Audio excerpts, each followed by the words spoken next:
Моето благоволение. Това било глас от небесата. Тези думи се чули от небесата. Чий е бил този глас? И дали са го чули всички? На мен ми се струва, че ако го бяха чули всички щяха да повярват. Всички щяха да тръгнат подир Исуса. Изобщо в нашата християнска вяра на мен ми се струва, че отсъства думата всички. Самата свобода, която Бог ни дава, свободната воля и свободния избор, не се съвместява с думата всички. Всички да вървят така. Кой разбира, кой не разбира, кой иска, кой не иска, къде остава тогава свободата? А тя е първа, тя е преди любовта. Защото знаем, че без свобода не може да има любов. Всичко друго може да прави човек на сила, от принуда, но не може да обича по принуда на сила.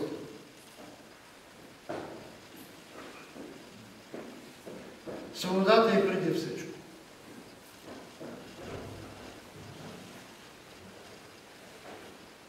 Затова ми се струва, че този глас не се почули всички. Как е бил този глас? Защото на друго място, където пак се чува глас, някои казват, гръмна се. Други казват, ангел му говори. Чудят се, едни така, едни така. Както по-късно, като пита Исуса, че мислите си за кого мислят, мен чудят. Едните мислят за Исаия, другите мислят за Изакил, други за друг от пророците. Винаги има различни мнения, различни виждания. И какво има да се чудим, като виждаме как е днес? Колко широк е спектърът, в който са побрани човешките вери, човешките представи, човешките разбирания. Ние спорим и се караме за дреболии. Който мисли малко по-различно, го обявяваме за еретик. То еретици има, ереси съществуват, те са опасни, но не мога аз да кажа, ти си еретик. Църквата като цяло на събор, официално свикан, легитимно събран, може да вземе всеобщо решение. Казва, това е нашето учение. Символа на вяра. Вярвам в един Бог Отец, се държи. Това е нашето учение. Ти имаш свободата да вярваш по друг начин. То не си православен. Не дей се нарича такъв. Никой не ти забранява обаче.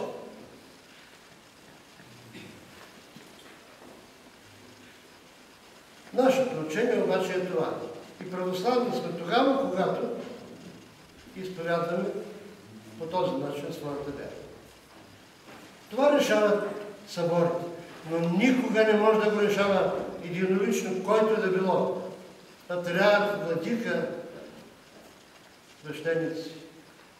Сега всеки си позволява да говори. Всеки обявява наляво и надясно.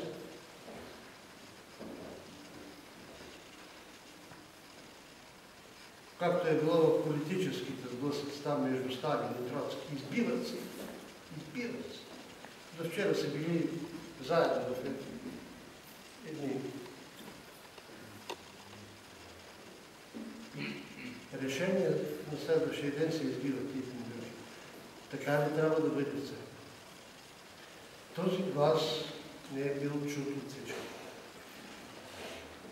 Въпросът е, ние чуваме ли този глас? Или ние ще кажем, как ще го чуваме? Той е бил преди 2000 години. Как ще го чуваме? По-глупаво мнение от това не може да се изкаже. Ние, ако не го чуваме, значи нищо не чуваме. Значи сме тотално оглушани.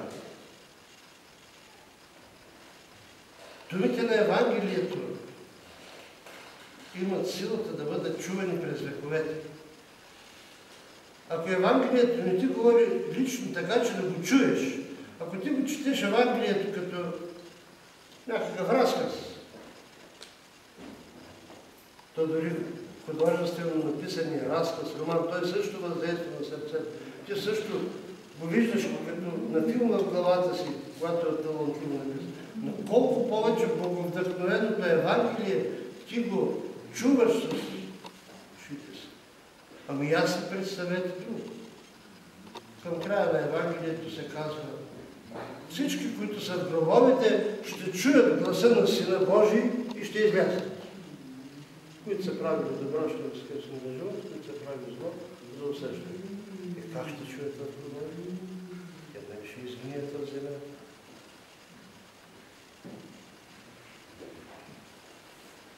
Някой скептик би казал: това сигурно не е образен Христос. Метафорично изказване на Исус Христос. Да, ако е метафора, те ще излязат от гробовете. А се казва, че ще излязат. Има чуване и чуване. Много път съм давал пример. Правим тук опело. Тук е човека с мъртвец. Тук са насядали 40-50 човека. И да знаете, винаги преди четене на Евангелието, свещеникът казва: премъдрост, изправени с благоговение да слушаме Светото Евангелие. И казвам аз, даже подчертавам, да артикулирам по-силно. Изправени, правя пауза, изправени да изслушаме Светото Евангелие. Колко хора са изправени тия 40 тисячи? Нула. Ничего. Не съм го казал ясно, може да нямам добра дикция, ама специално тази дума я казвам ясно. По едно време почнем да правя така жест с ръка, тогава се изправя. Ти като не го разбираш, дали си седнал, дали се прави, не ми да значение. Ти като не го чуваш истински със сърцето. Когато не го осмисляш, защо е нужно. Защото тези, които разбират смисъла, и без аз да казвам изправени, те като се чете Евангелието ще се изправят. Без да съм казал този глагол, изправете се. Когато го разбираш. И всяко нещо е така. Всяко нещо ли трябва да се каже: изправи се, седни, легни, коленичи, той направите. Той ли да бъде църквата? Тя на много места се е превърнала в такова. Ти така, тук ще сядаш, тук няма да сядаш.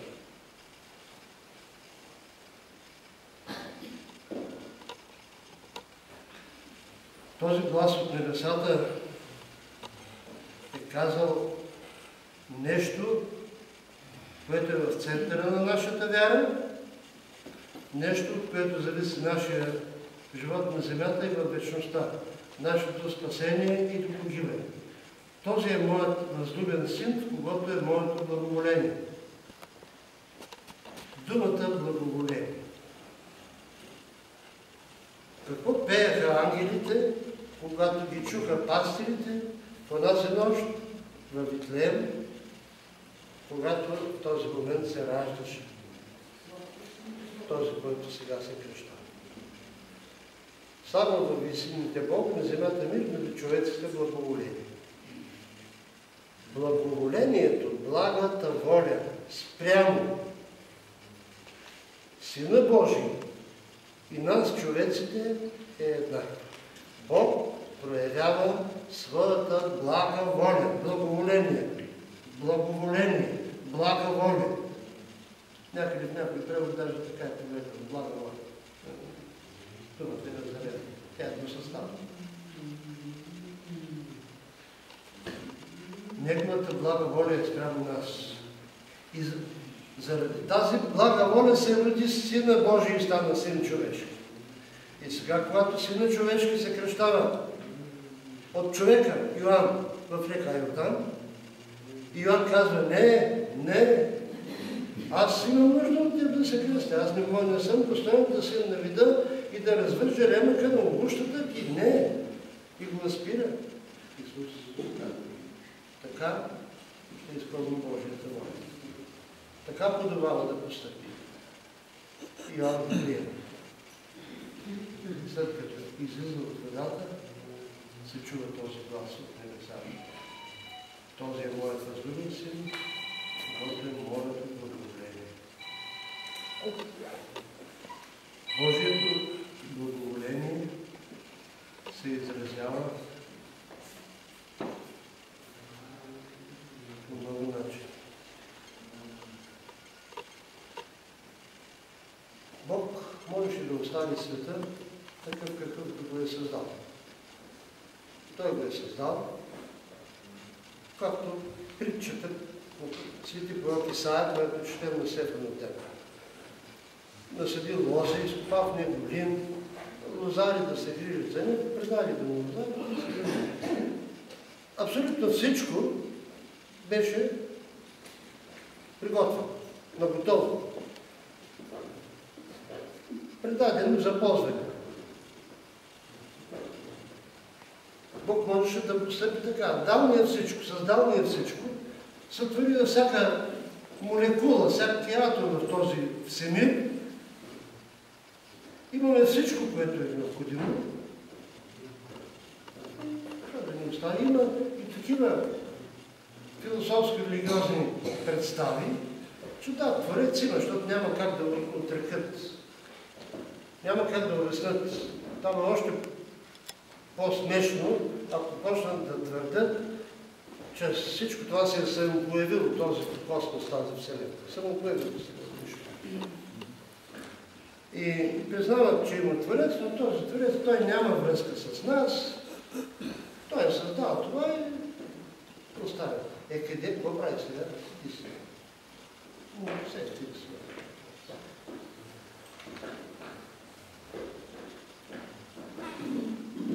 Тази представа възниква тогава, когато не чуваш този глас. Тогава си мислиш, че си изоставен. Ще изостави ли майка кърмачето си? Но да би изоставила майка кърмачето си, аз няма да оставя кърмачето си. По-голяма милост, по-голямо благоволение, отколкото майка към кърмачето си. Проявява Бог към нас. Само от нас зависи дали разбираме това, дали чуваме това.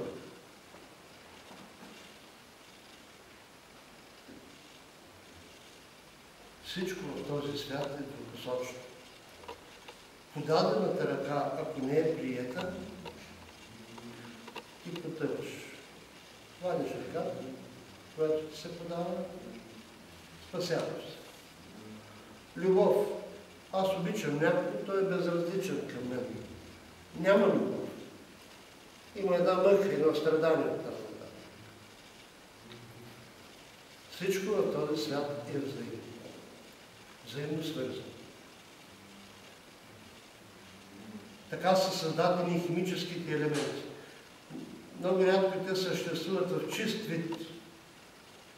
Въздухът, който чуем, всичко на този свят, всичко в тази вселена. Те са направени така, че се свързват един с друг. Всичко в този свят е така. Свързват.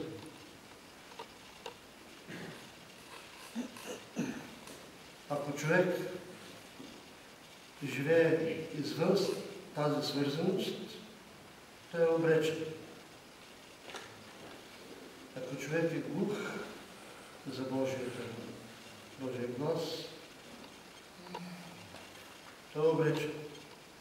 Ако човек е студен към Божията любов, той е обречен. Днес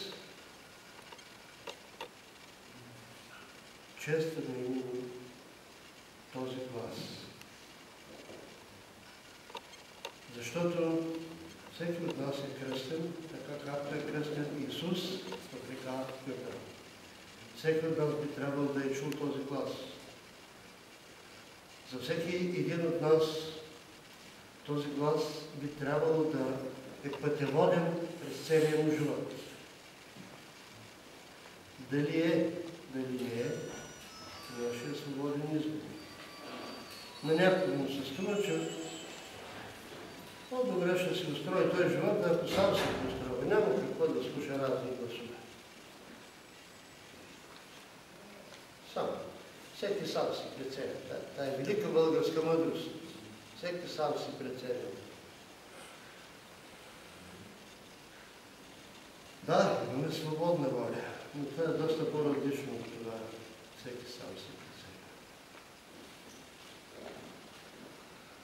Всеки от нас е кръстен, така както днес честваме кръщението на Исус.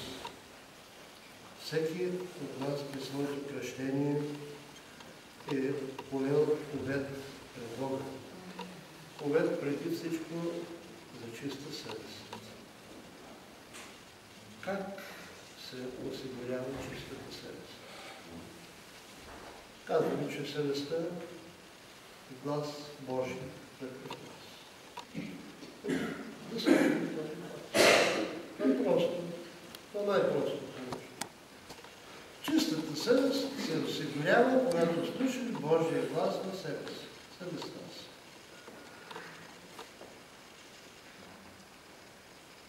Има една друга съвест, която апостол Павел в едно от посланията се нарича жигосана съвест. Знаете какво значи жигосване? Сте горещено желязо на животните, които се слага печат. Те някакво слагат и на хората, и на родите, някакво се слагат на горещено желязо, някакъв знак, някакъв номер. Жигосана съвест върху съвестта, която ти е сложено това нажежено желязо. Жигосана съвест. Този знак, като е сложен, това означава, че това животно или този човек принадлежи на някой, той вече не принадлежи на себе си. Той не е свободен човек. Жигосаната съвест е несвободна съвест. Продадена съвест.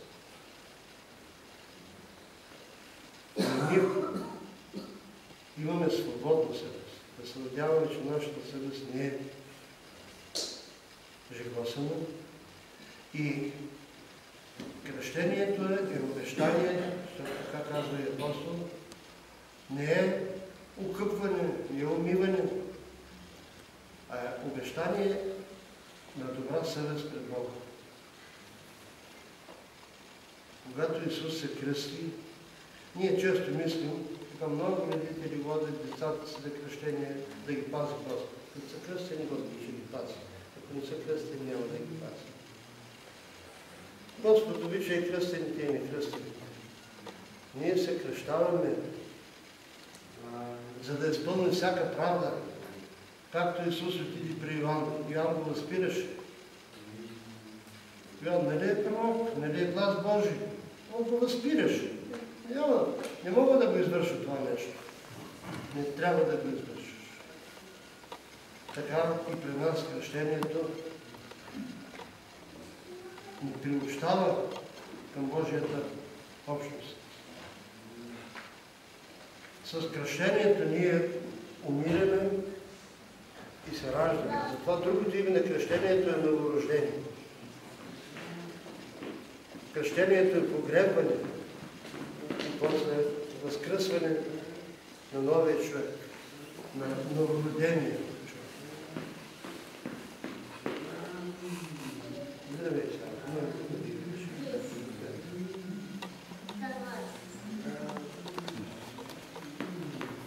Кръщението на всеки един от нас е и възпроизвеждане на Христовото кръщение. Ние, ако не се беше Христос кръстил, и ние нямаше да се кръщаваме. Разбира се, Христовото кръщение и нашето кръщение шатно ще е нас. Да не се спираме сега на тези детали. И така, ние кръстени трябва да сме с пушени уши, дори когато са като моите малко глухи, за глухите уши има апаратче. Щом се измислили апаратчета да чуват, защото физическия, шум. Сигурно има и апаратче да чуваме духовния глас. Да наострим слуха си. Този слух ще ни трябва и когато отидем в гробовете. Ще ни трябва, защото ще чуят гласа на Сина Божий и ще излязат. Ако не го чуят, да очистим духовния слух. Бог ни говори, защото благоволение означава, че Той проявява своята блага воля във всяко едно наше действие. Божията блага воля е навсякъде около нас. Ние можем да я усещаме, тя да ни помага. Когато преживяваме трудности, много често ние мислим, че Бог ни е изоставил. Христос не дойде да отмени страданията на този свят. Напротив, виждаме, че Той самия страда. Христос не дойде да обясни страданието в този свят, защото в много случаи то не се нуждае от обяснение, в много случаи не обяснимо. Христос дойде да се потопи в това страдание, заедно с нас, да освети страданието. Ние днес хвърляме кръста в водите, за да осветим не само водите, но цялото естество на този свят. Цялото естество. Всичко около нас. Чрез кръста да се прояви благата Божия воля, Божието благоволение. Вижте колко парадоксално звучи. Чрез кръста. А какво е кръста? Разпятие. На него е разпънат Исус Христос, Сина Божий. Тоест, Исус Христос посвещава света, водите, света, нас, чрез своята кръстна смърт. Божието благоволение е висока цена. То не е така. То не е намалени цени или преоценени. То е висока цена.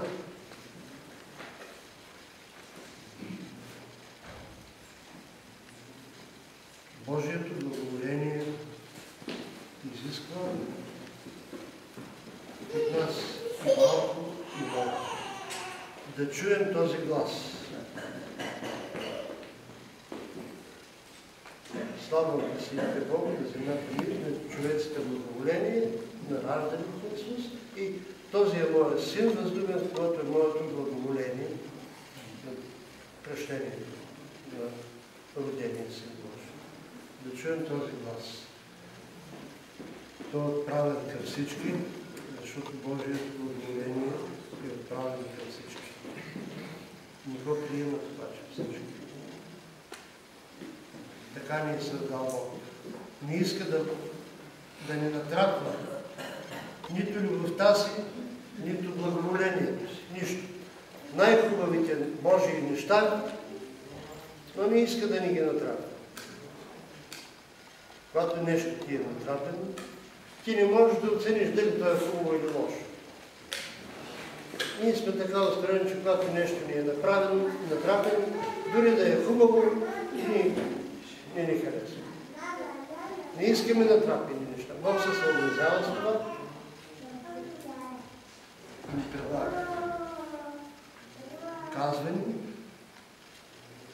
че имаме Неговото благоволение. Остава ние да чуем този глас. И затова ние сме днес събрани тук, служим литургия, почестяваме се, да отпушим ушите си, защото те са заплачени. След като се къпим и като се къпим, когато вървим вътре в Бога, ще го почистим, после с точката почистваме, то натрупа ушна кал и ставаме още по-глухи и нечуващи. Тук сега чистим ушите си с някакви невидими клечки. Чуем Божия глас Божия глас, вярващи човек, че имаме Неговото